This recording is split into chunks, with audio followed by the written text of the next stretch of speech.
October is Cybersecurity Awareness Month, and now in its 20th year, it encourages public and private sectors to work together to enhance cybersecurity awareness. It reminds people to take simple actions to reduce risk online, and it generates discussions on national and global cyber threats.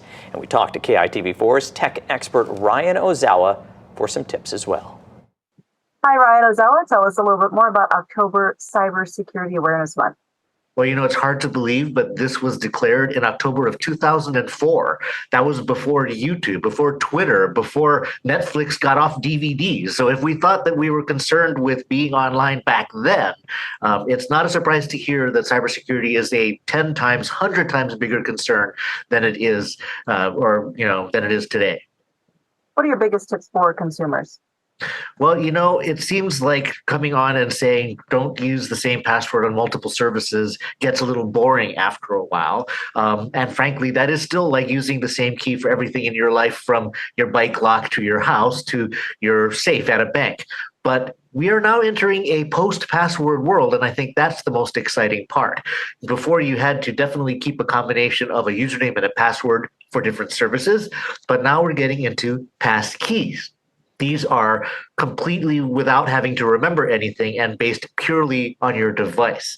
And the interesting thing is a lot of people are using passkeys already with their banks or with their medical apps, where it just says, would you like to use Face ID or Touch ID to connect to this service? That's what it's using, because you don't need to type anything. As soon as it knows that it's you and you're using the same device, it says it's okay.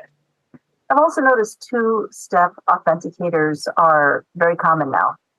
Yeah, two-step authentication is very important, and it's something that you should do. And the interesting thing about passkeys is that's exactly what it is. It's using your device, your computer on Windows 11 or Mac OS, or your phone, Android or iOS, as that second factor. The fact of the matter is, on very sensitive accounts, when it uses your text messages as the second factor, that's also a way that criminals have been able to steal accounts, by stealing your phone number.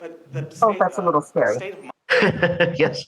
For those who do still use a password, though, do you recommend, like when Google helpfully offers to store the passwords for you, or do you recommend a separate app as a password manager? It would certainly depend on how much you trust the services that ask to save your passwords. I would use a separate password manager, and 1Password is probably the most well-known. There are family plans you can share with your kids, so you can give them just the passwords to the HBO Max or the Disney streaming, and it comes up with different passwords for every services that you don't have to remember. And that's really, again, the most important part.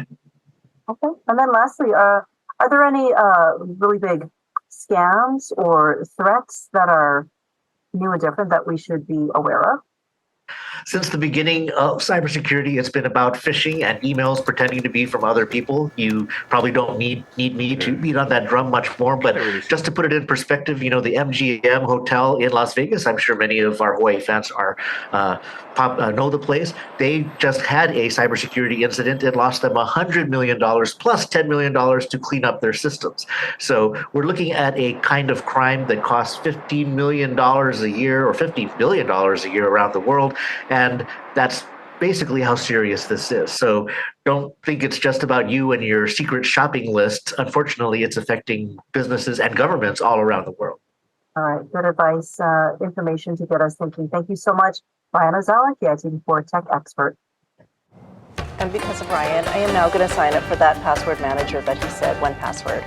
Because it is all about my secret shopping list. I don't want you to see it.